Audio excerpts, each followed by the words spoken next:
Grow. Grew. Grown. When you grow up, what will you be when you grow up? She grows, she learns, she improves. Her interest is growing. She will prove herself. She grows in curiosity. She is curious. Curiosity. Her passion is growing stronger. She grows in confidence. She grows in confidence. I will grow in confidence, prove myself, and reach my full potential.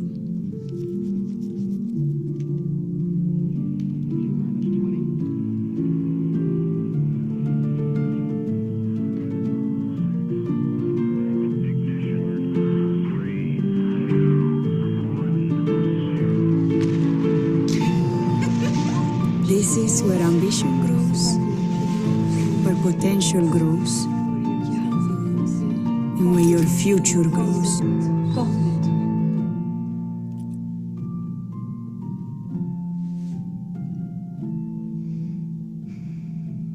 Good morning, everyone.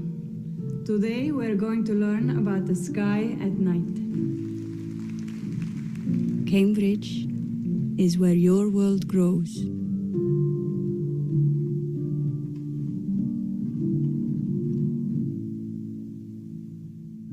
Hello, everyone. We're so happy to have you here. Also very happy to have Olha with us. Today, she'll be talking, I was going to say we'll be talking, but she'll be talking about feedback moments. I'm supposed to introduce Olha, and I could tell you lots and lots of things about Olha, but I won't. Olha and I met many years ago. We won't tell you how long ago, but we met many years ago. She was in Greece at the time. I was in Mexico. And I remember we emailed many, many times. And I knew, because of that wonderful email correspondence, that I would really like her to be known by my Mexican colleagues here. I can tell you that she's a colleague that I keep on learning from, and that thousands of ELT colleagues all over the world agree that she is really fantastic, because we always learn from her. So Olha, here's our wonderful Success Academy stage. Over to you. Thank you for being here. Oh, wow. What an introduction. Thank you so much, Rosalia. And I was going to say good evening because it's evening here, but hello and good afternoon to all of you. It's really a pleasure for me to be talking to you all. One thing I will say before I begin, and that is that I'm sitting in my office all on my own. And it would be really lovely if you could make me feel a bit less lonely by joining in the chat box. So write whatever you want. You can just put smiley faces if you want. I'm going to ask some questions, not difficult questions. I'm just going to ask you to share your ideas and join in. And hopefully that will make me feel more connected and as if I'm actually in Mexico too. So thank you. So I'm going to begin. Oh, lovely. I can see lots of smiley faces. So thank you, thank you, thank you. I'm not alone. So Rosalia has already said that we've known each other for many years.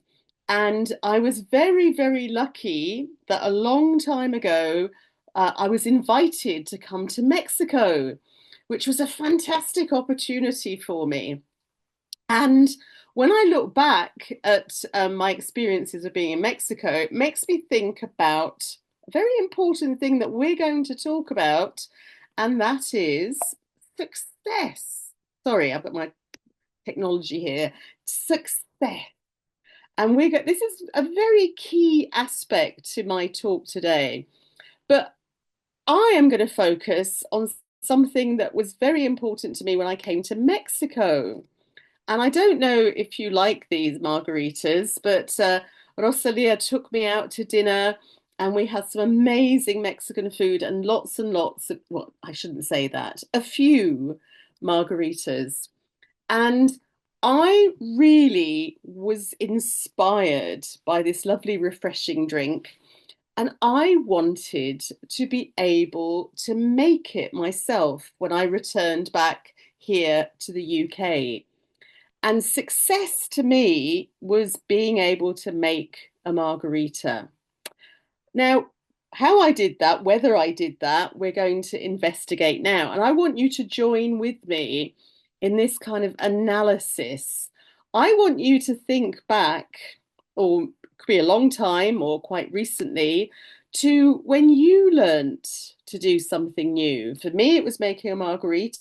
Maybe for you, it was riding a bicycle. Maybe for you, it was learning a new language. So think back to when you were learning something new. How did you know that you were succeeding? How did I know I was succeeding? What do you think is the answer to that question? How do you know when you're successful? Any thoughts there? There's no such thing as a wrong answer, and I will share my ideas with you anyway. Well, one thing I think is really important for success is to have a very clear goal and understanding what does it mean to be successful? How do I know when I'm successful? So for me, it would be I've had this fantastic margarita. That is what I am aiming for. I know exactly what my goal is. Um, Also, getting feedback is important. And so, one thing that I did when I returned from Mexico, of course, I invited my friends over. I had the tequila that I bought at the airport, and I tried out making these margaritas. And my friends were giving me feedback. Most of them were just laughing and they were going very red in the face, but they say, "Yeah, oh, this is good." And some of them were saying, "Oh, it's a little bit sour." They were giving me feedback, which is important. And on top of that, I was reflecting. I was trying to compare, oh, is this as good as the margaritas I had with Rosalia? What can I do to make them better? So these three stages are very important. And before I go on, I just want to remind you that reflection for you also is a very important stage. So I'm going to be asking you to reflect at the end here of this session about what you've learned from the session and how you could maybe take some next steps forward. And maybe that would go into your journal. So let's think about this. I'm going to introduce you to this young lady here. Now, quick question. Does anybody know who this young lady is? Any ideas who this young lady is? She's not in a pop group. Can anybody guess who she is? It's actually me. It's me. It is Maria. Yes, Maria's got it. The prize, the margarita goes to Maria. It is me. I know it's hard to recognize me. It was a few years ago. I was a student at school at this time. I was about 17, 18, and I was studying. I didn't have a very great haircut, but I was studying languages. I wanted to be a linguist. I was studying French and German at school, as well as English. And I was a really dedicated, hardworking student. This was before I discovered boys and margaritas, and I had very strict parents, and I studied very hard, did my homework every weekend, did not go to parties. And I remember very, very clearly that I had a very severe teacher of French. Her name was Miss Benezra. I still remember because she traumatized me. And how did she traumatize me? Well, I would do my French homework every weekend, and I would always have to write an essay. And my essays would come back covered in red ink, lots and lots and lots and lots of notes on them, all sorts of corrections. And at the bottom of the essay would always be this particular comment: try harder. And I tell you, this woman was very, very severe with me. But what do you think this does to a student? What do you think it did to me or to any student when they get this kind of feedback, when they get a lot of red ink and they get these kind of comments? What kind of impression does that make on a student? Imagine if it was you, if you were the student. How would you feel if you got that? Any thoughts? Well, one thing I think with me particularly, it made me feel like a failure. I had tried really hard, and I was getting this kind of feedback, and I was just thinking, oh, well, I'm useless. Yes, Marianne, I was totally discouraged because I was thinking, why, I'm not, obviously I am a terrible, terrible learner. I haven't got a clue about what I'm doing, and I'm just, what's the point? What's the point of doing any other work? So I lost all my confidence. As Edwin said, I was very disappointed with myself. So I lost all the confidence. Instead of thinking, oh, I can do this, oh, I can't do this, I'm useless. And all my motivation in learning really kind of disappeared. I just thought, I don't want to do this anymore, because what's the point if I get this kind of feedback all the time? And obviously, feedback is very, very important. And we have to think about, assessing our students. What are we doing when we're assessing our students? Are we just assessing them when they do their homework, when they take a test? When do you assess your students? When are you doing that assessing? So before we give feedback, we've got to assess them. Well, I would say teachers maybe, Maria's got the answer there. I think we do it all the time. We may not be doing it very formally, but we're actually doing it all the time because that's part of our job. And we may not even realize we're doing it because it's such a subconscious but very deep thing that we do, because we're kind of think, oh, are they okay? How are they getting on? Oh, look, that student's doing better. So we are observing them. We're picking up on things, maybe just hearing things they say as well. But why? Why are we observing our students? What's the reason why we assess our students? We do it informally, we do it through homework, through activities in class. Why are we assessing them? What's the point of assessment? That's a very deep philosophical question. So why do you think we need to assess them? Well, one of the reasons that we're always observing them and monitoring them and looking at what they're doing for homework, as Maria says, is to get to know them, to get to know who they are, how they learn, and that's very, very important. We also want to find out what progress they're making, because really that's the crucial part, isn't it? If we go back to the word success, how much success are they attaining? How successful are they? So that's a really important thing that we want to know, that they want to know, and their parents want to know. We want to find out about the level of success so we can respond, because our jobs are very, very responsive. We're diagnosing all the time and doing things based on that diagnosis. We want to collect evidence of their progress. We want to make sure that we have that evidence so we can show them, show their parents, remember ourselves. And we want to integrate learning and assessment. And that was mentioned in one of the videos early on. So what we're doing all the time is these things are parallel. We're assessing, we're learning, and we're learning from that experience. And very importantly, what we're doing when we're assessing them is preparing to give them feedback so that they can learn more and they can improve on their learning. And remember that when that teacher was saying to me, try harder, do you think that was helping me to make improvements? Was that helping me to understand my progress? Well, I can tell you quite honestly now, that was not helping me at all.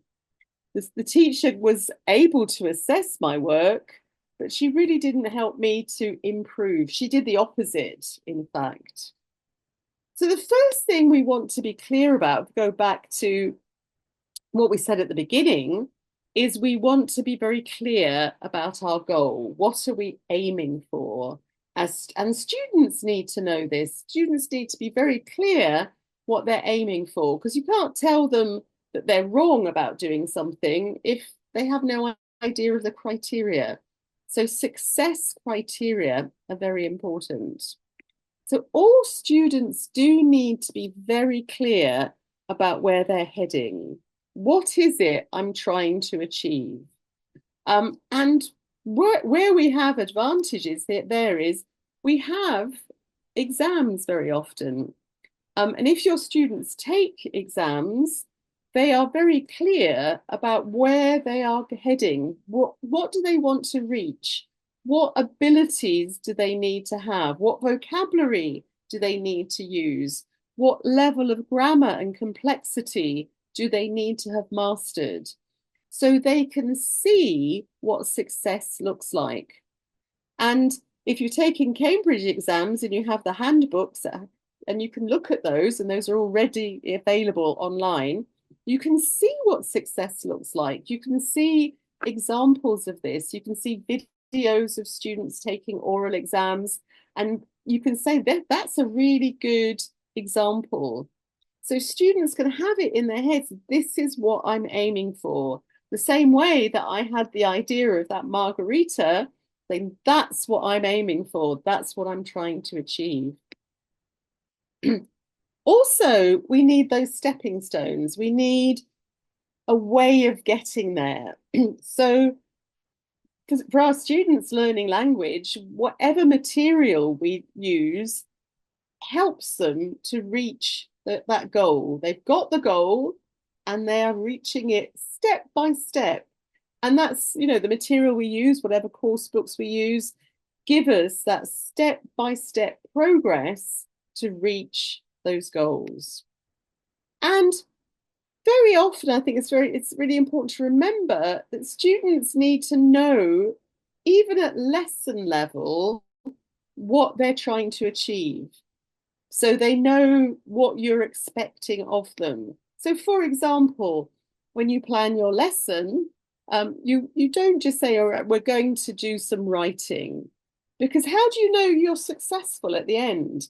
But if you say, okay, at the end of this lesson, everybody, you're going to write an email. You're going to write a really nice email to a friend, and it's going to invite them to a party. And then at the end of that lesson, they're going to say, look, I wrote the email. I did it. I succeeded.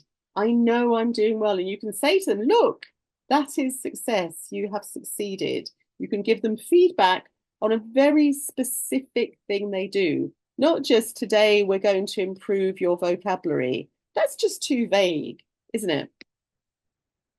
So let's think a bit more specifically now about marking. We'll go back to my terrible experience with my teacher. And we often, that's the first stage of giving feedback, isn't it? We get a piece of writing and we're going to mark it, or we listen to something they're saying, we're going to give them a grade.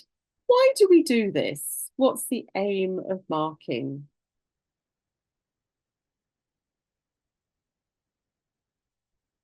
I've mentioned a few things already.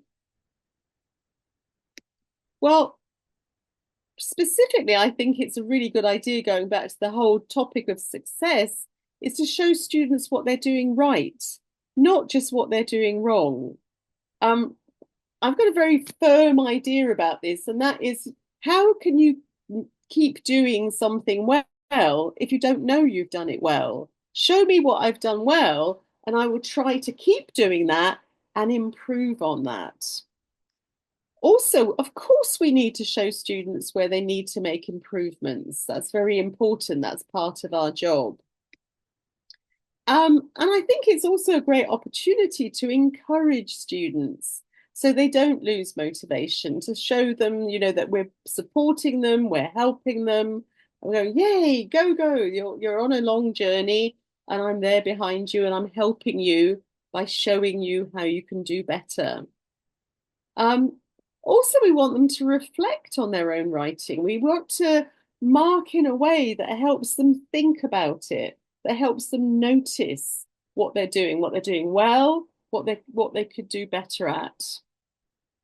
Also, I think it's really important to celebrate what they've done, celebrate the effort they've put into things. Nobody celebrated my efforts when I was at school, and I really did try. And it's really nice to have that noticed by your teachers. So feedback is important in that way. And of course, it's important for us to notice what needs to be addressed. It's very diagnostic for us because mistakes that students are making may not be their fault. Maybe we've missed something. Maybe we should have done more of something. So that's a very important thing to keep in mind as well. So before I go on, I think it's really important here to stress one thing, and that is we assess students' work, but sometimes we lose sight of step-by-step goals. So if we think of this poor student here, excuse me, she's been focusing a lot on adjectives in class, and her teacher said to her, it's really important to use adjectives, to use them appropriately, to use nice adjectives. And I want you to do this in your next piece of writing. And that's exactly what she's done. But the teacher hasn't commented on it. The teacher's only commented on other things like punctuation. And that I think we need to keep in mind when we set tasks, that if we have a specific goal, we've done this, our last couple of lessons have been looking at adjectives. Well, let's make sure that we feed back on that particular aspect. We don't have to look at everything, but that student really made an effort in that area. She deserves to be congratulated. Well done. Okay, so we're going to look at the specific feedback we give on the students' writing. Now, many teachers do use red pens. How do you mark your students' work? What do you do? Do you correct every mistake? Do you write comments? How do you mark their writing? Well, here is a piece of writing that one of my students did some years ago when I was working in Greece. I lived and worked in Greece for 10 years. And one student wrote this for me. And he was just at the beginning of B1. He wasn't at the end of the course, he was just beginning. How would you mark it? What would you focus on? Any thoughts on what you would write on his piece of paper? Well, this is what I did. So I'd always have a nice space so I could write in the margin. Oh, Maria said something very nice. She said, constructive comments are better, and focusing on what was right and not on the mistakes. I think you're all reading my mind. So this is what I did, and I'm glad that we agree. So the first thing I commented on was, wow, what an exciting introduction. On year 10,000, scientists found a very big problem. Exclamation mark. Isn't that lovely to put an exclamation mark that's well used for punctuation? And so I start by showing the student what they've done right. And yes, there are mistakes there, but the student needs to know what they're doing right. Otherwise, they won't do it again. They won't think about this. So the next thing I noticed was, whoa, a very tiny microchip was into a computer. So that there was a very big problem and there was a very tiny microchip. Now, this is beautiful. This is a really nice stylistic way of writing. And I really big this up as a, that's fantastic. You know, you're comparing a big problem, a tiny microchip. And I love the word tiny. So I really celebrated this with this student. And then, whoa, this microchip could destroy the whole world. Da da da da. This is drama. This is really exciting. This is what, you know, when you're writing a story, when you're writing narrative, you set the scene. And what the reader now wants to do is to find out what was going to happen next. So this is really good style. And here we've got some lovely grammar. Scientists were trying over 5 years to destroy it, but it was so impossible. So I have picked out the good stuff because I know how fragile I am when people criticize me. So there's always good stuff in our students' writing, but I think it's possible for us teachers to catch a terrible disease called red pen-itis, where we're so busy looking at mistakes that we forget to see the good stuff. And that's happens in life sometimes too. So what I want to do is celebrate first, yay, all the good stuff the student has done. And if we can change our perspective, we can really help our students, because remaining confident, remaining motivated is really important for students, and they need to know what they're doing well. So they need this evidence of progress at every step. They need to see that they are making progress. And of course, they also need that support and direction, you know, to how can I improve? So as Maria has said, they need to check, you know, some of the changes they can make to improve their writing, which is so important. So I'm not saying only say what's good, but let's have a balance. Let's make sure they get the feedback on both sides. Because one of the things with mistakes is very interesting. Do you think your students always see their mistakes?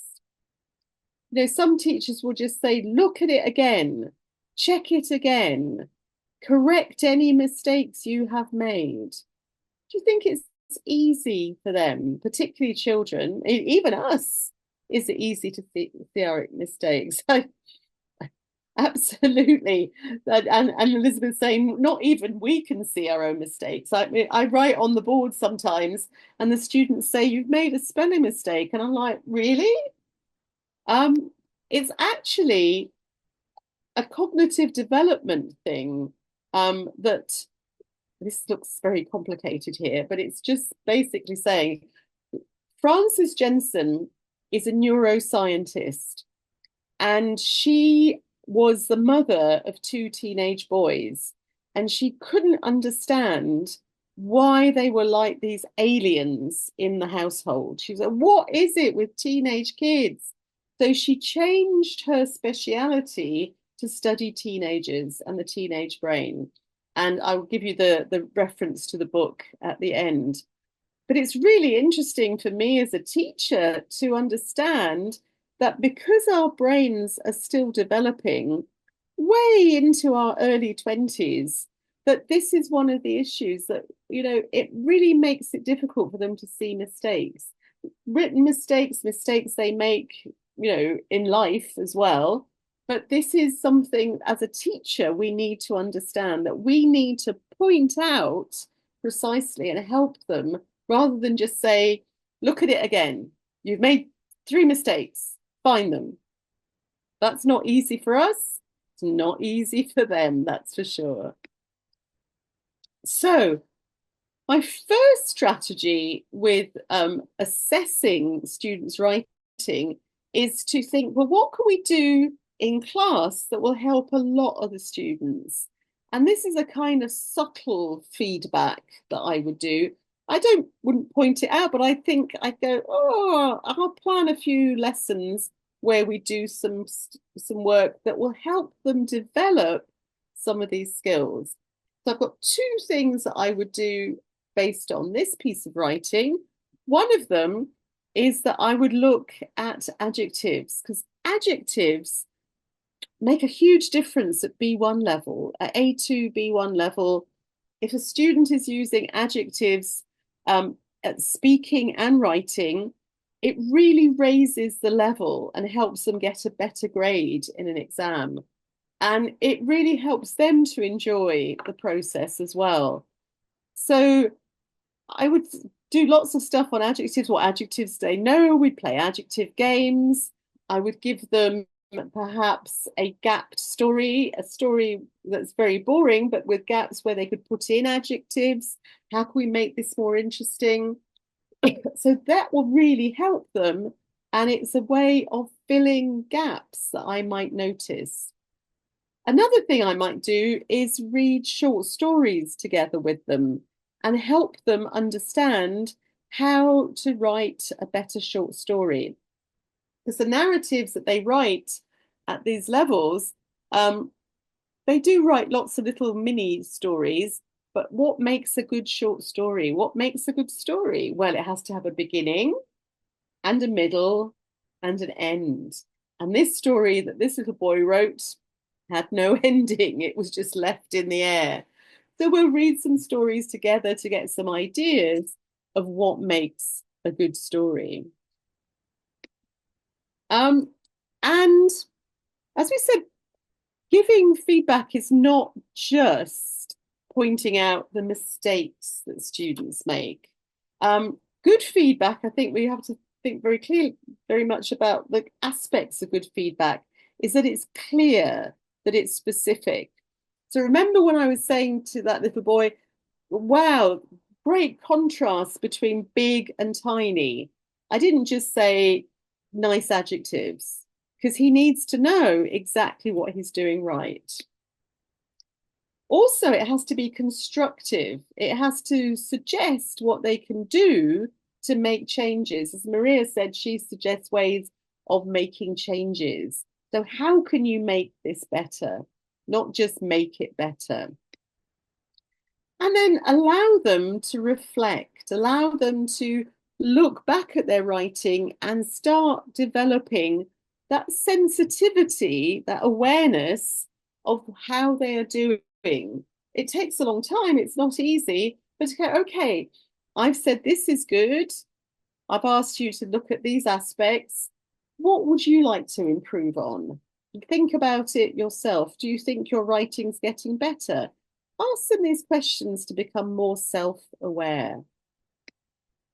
Now, we're going to look at some specific feedback, and I'm going to ask you which could be better, which is good. And quite simply, I'm going to show you 5 tiny bits of feedback on writing. And I'm going to ask you in the chat box just to write a number. There's 1, 2, 3, 4, 5. Which of these do you think is good? You don't need to say anything else. You can just write the numbers 1 and 2, 3, 4. Maybe they're all good. So 1, 2, 3, 4, 5. You tell me. So here is some feedback. Oops. There are all 5 there. So which one's the best, do you think?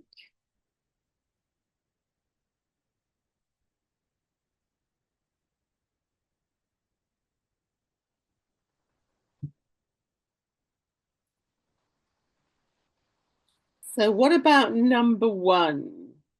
What do you think of this one? Too many spelling mistakes.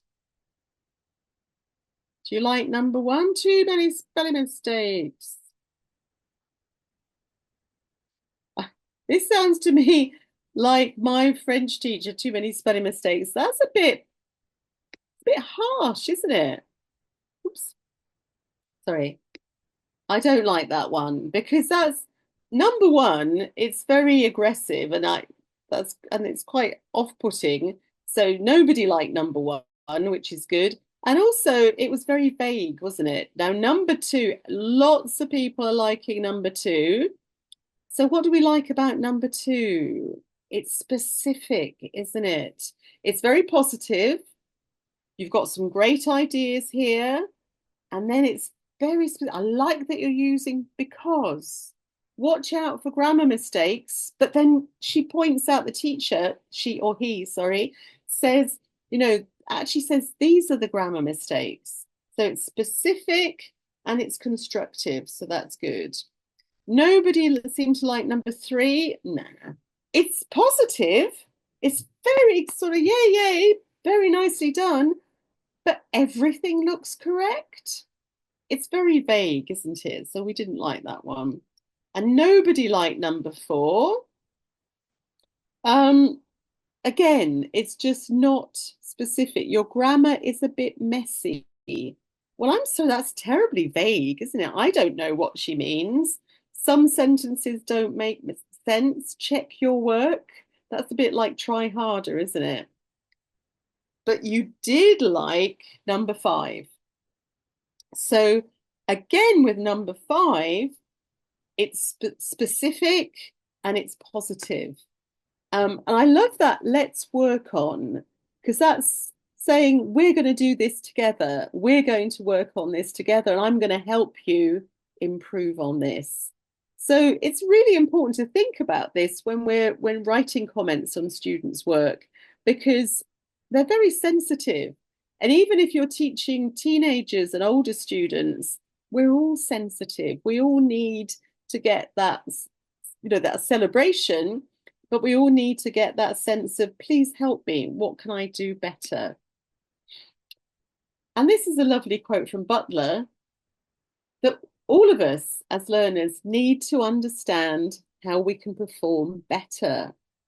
Giving a grade, sort of saying, or just saying that's not very good, doesn't tell us how to improve.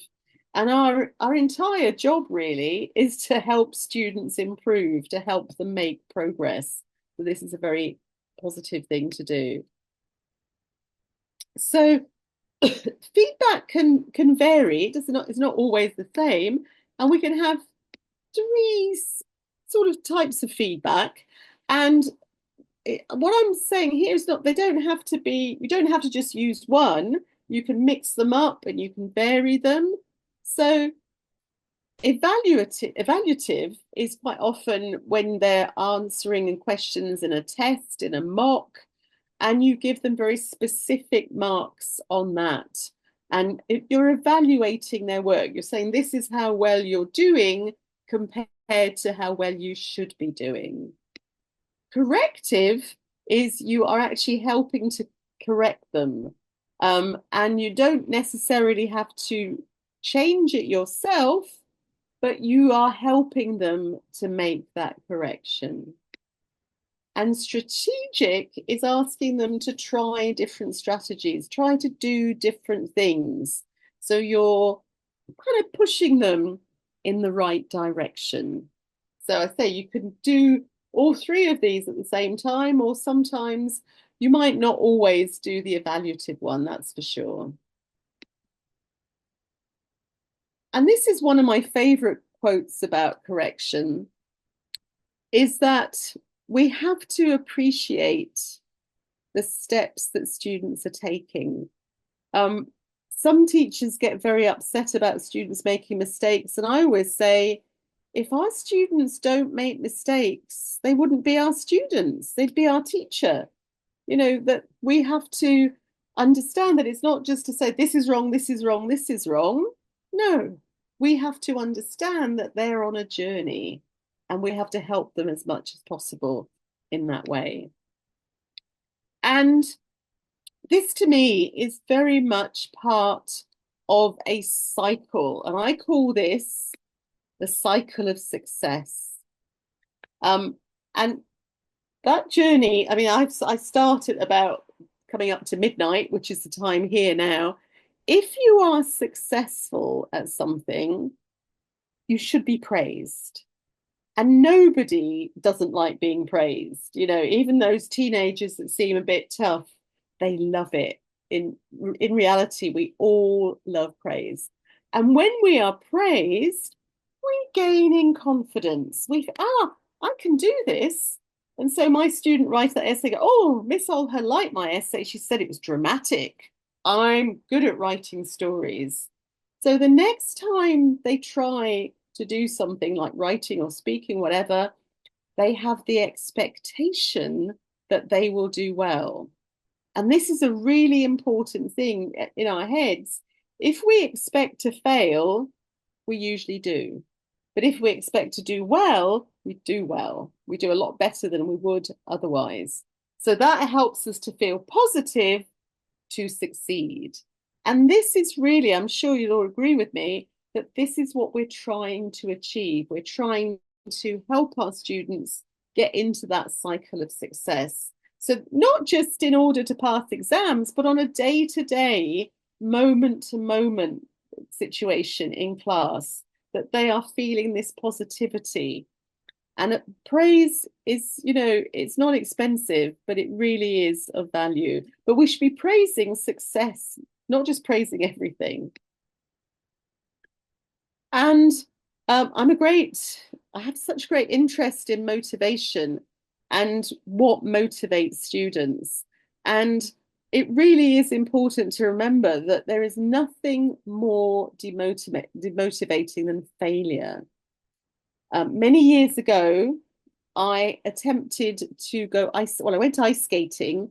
My attempts were to stay upright and to do something beautiful.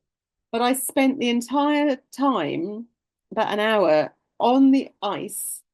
My bottom froze, and that was nearly 40 years ago. And I never tried to ice skate again because that feeling of failure made me stop, made me not want to do anything again.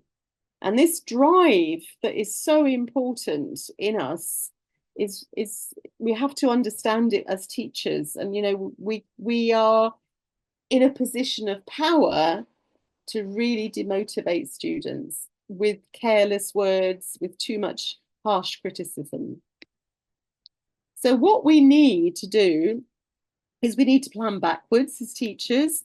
We need to think about what are we going to achieve in today's lesson? What's the goal of today's lesson? So students can feel successful. We need to think about what do they need? What can I help them with? So here, you know, that we are working on the assessment we've made so we can support our learners. And how can I help them succeed? So that's a way of looking at our jobs in a very positive coaching way. I'm fascinated with the whole terminology of, you know, teaching. What is a teacher? What do we do? I've been teaching for 44 years and I'm still not quite sure of the definition, but I found a great definition from Carl Jung. And he talks about a teacher model. He also says this is also a parent model. And the first thing we do as teachers is we give information. So we've got our, you know, this is an adjective. This is the simple past tense of the verb to be. We're giving information. Then we give direction. We help move our students through a series of tasks to progress. So we're giving them that direction. But notice this isn't everything. But you know, traditionally, for many, many teachers, this used to be everything. But we should also care about them being successful. And I love the fact that he's using the word success here. We care about how they feel, their mental well-being, their psychological well-being, and that we want them to succeed. So we need to think about this all the time. And then we give them the confidence to carry out the work. So I love this because it fits in so much with what I've been saying earlier, how we are giving them that feedback to be positive and to be confident. So feedback to students, We can give feedback immediately.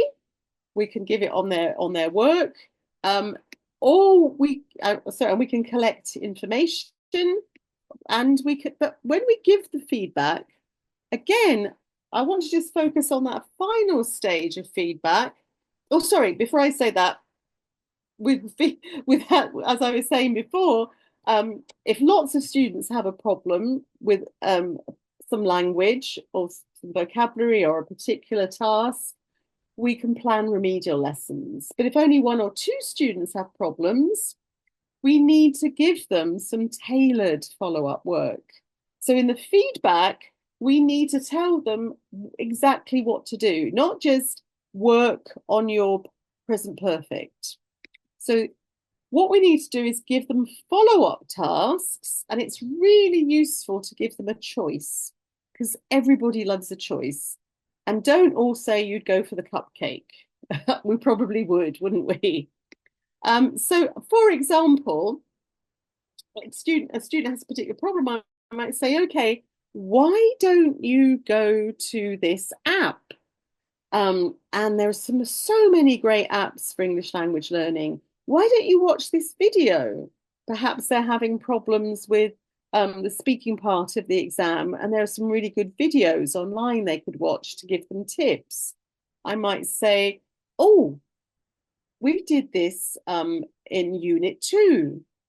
Why don't you go back to Unit 2, excuse me, and read over everything that we did, and maybe do any activities that you didn't do before, do them now. So really pointing out very specifically what they can do, because they don't know. We know, we have that knowledge. And they might have, they might be able to go on to Cambridge One or to any of these wonderful platforms that we have, that they can do extra work, and they can choose it. Do they want to watch a video? Do they want to do some reading?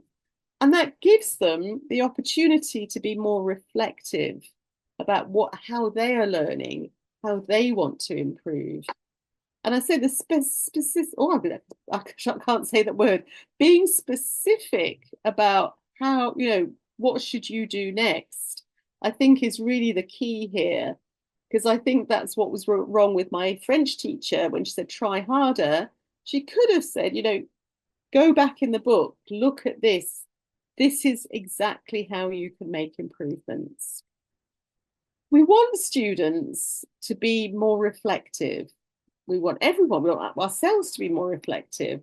So I really encourage students to think about this. What am I trying to achieve? So I want to write a better story. I want to use more adjectives.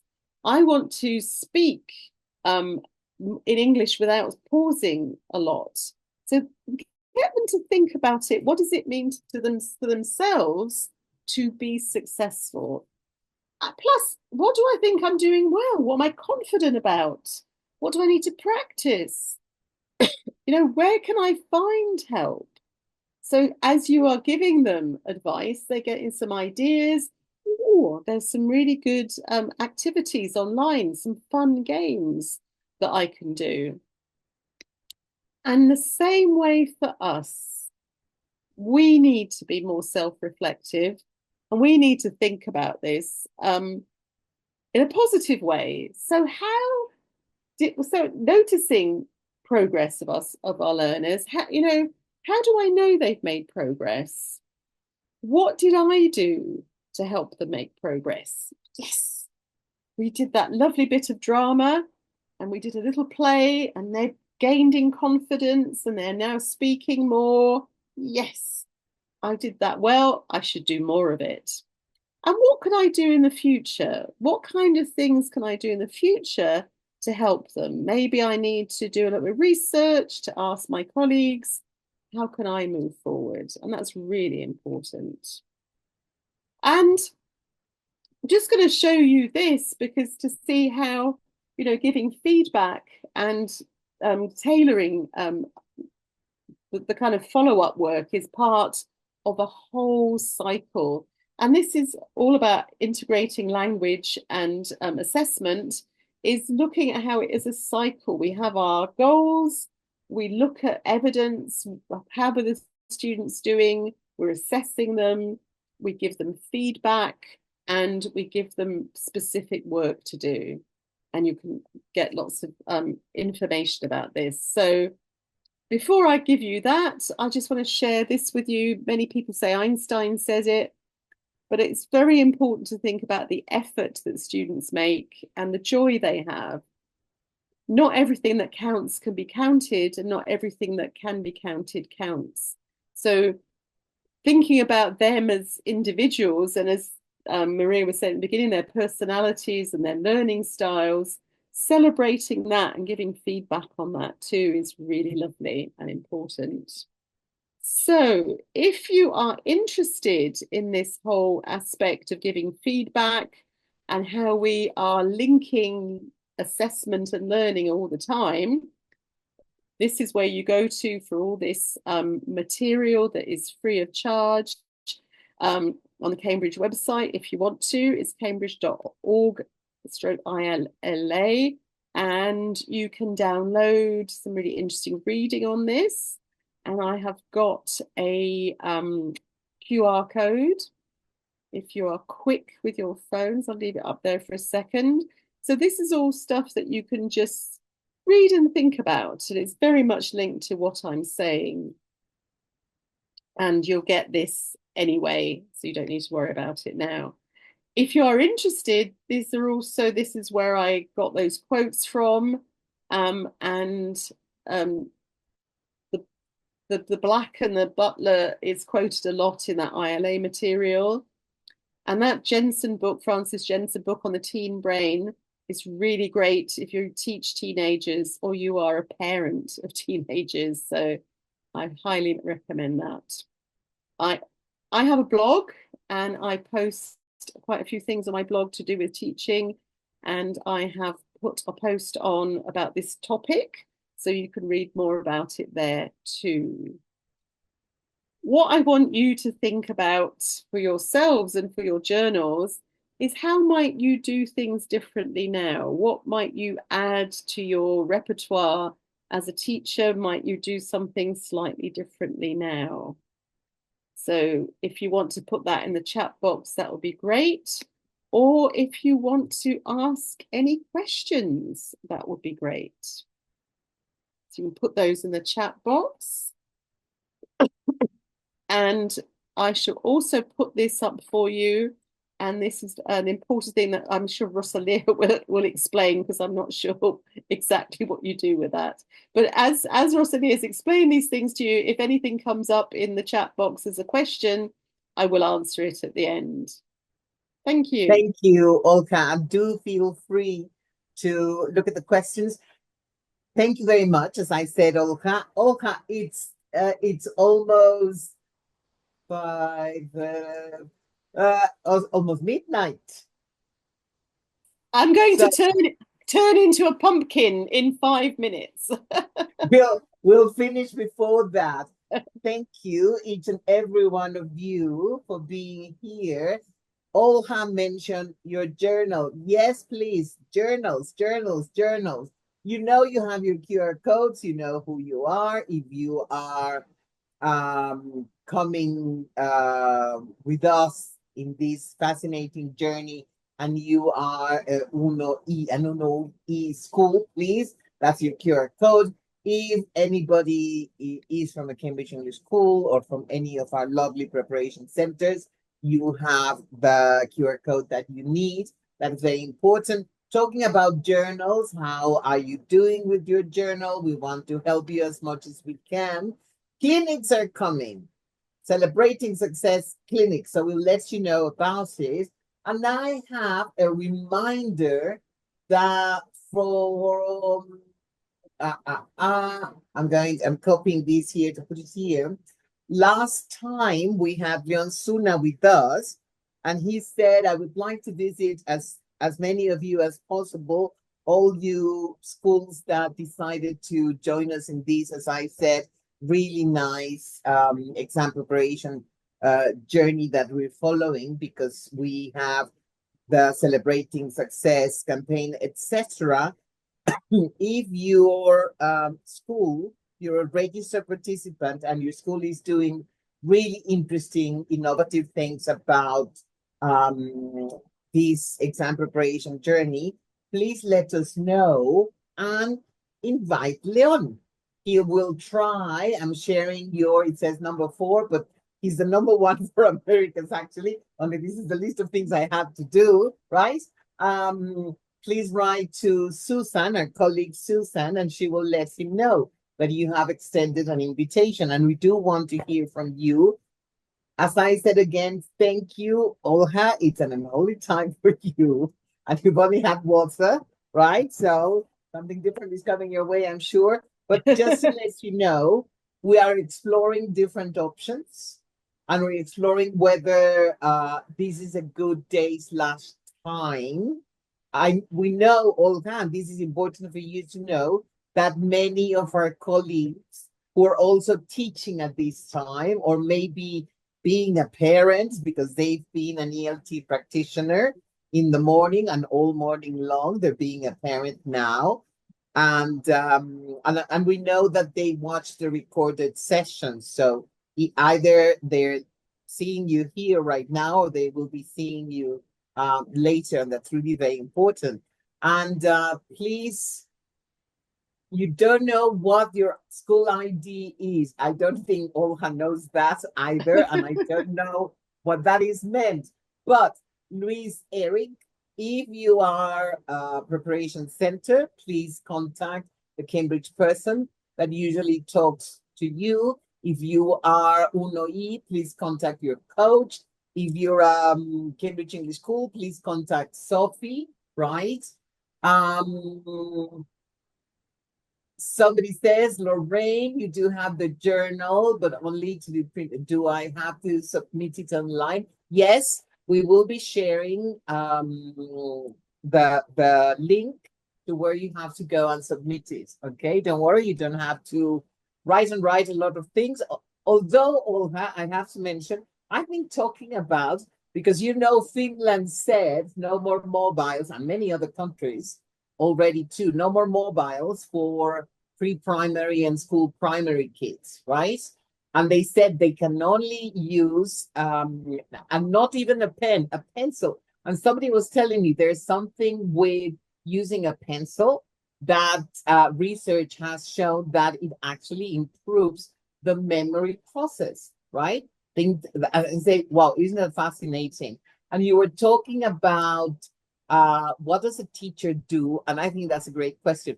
A colleague of ours, somebody from Greece, if memory serves me right, we shall remain nameless right now, once came to Mexico and he wore a lovely t-shirt where he had about 25 different words that could be used to describe a teacher, an educator, an ELT practitioner, etc. Say what you want, but there is a place for us, I think, for all of us. So it's great.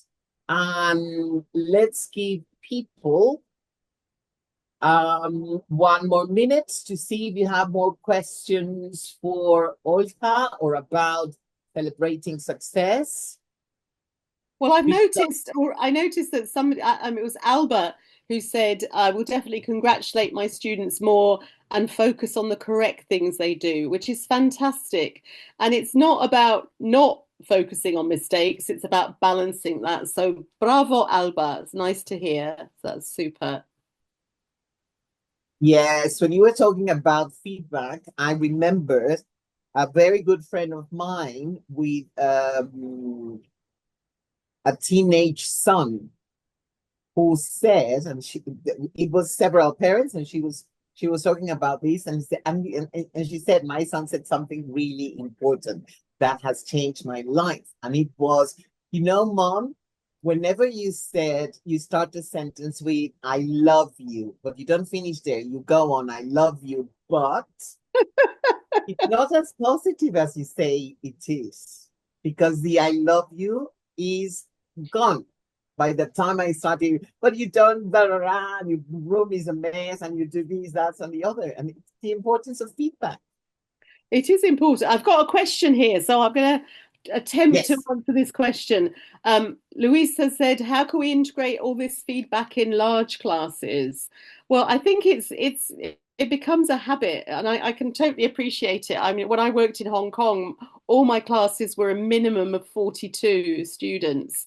And it's just getting into the habit of you can do it by highlighting instead of sort of, you can actually highlight things. I mean, I love highlighters. So you can code things by saying, okay, you know, green is fantastic. You know, this is great. Maybe yellow is something that they need to think about. So you can do it as quite quickly, but then at the bottom, pick out a couple of things. So you don't comment on everything. You might say, I love the way you used the present perfect and write the example. Do try to improve where I've highlighted, I don't know, some spelling mistakes. So you're going to give feedback anyway, but try and find ways of doing it where you can balance it and what works for you and your students. So just can think about things like this yourself. It's a bit of a problem solving thing here. And in terms of like giving tailored feedback, you'll find probably that you're doing it in a very systematic way. I mean, you're not going to have 30 different things you say to students. You're going to have things like, here are certain apps, here are certain websites, here, do this in the book. So, it won't be as big a job as it might seem at the beginning. I mean, start small, try and think of different ways that you can do it. And maybe start with just one class and see how that goes. But I tell you, you will see the rewards because kids will really respond to that. And it will help them and you to make that progress, because so many kids seem to get stuck and so many kids seem to lose interest. And they will say, I've come across teenagers say, I hate English. And that's terrible. You're teaching them and they say, I hate English. And then you discover that they don't hate English, they hate failing in English. And everybody's favorite class is the class they get the best results in. And nobody says, I never said I love physics because physics was my disaster class.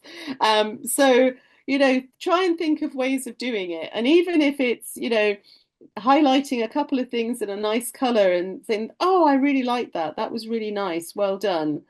Start looking at it in that way. And small changes can make big differences. Definitely. Thank you very much for that.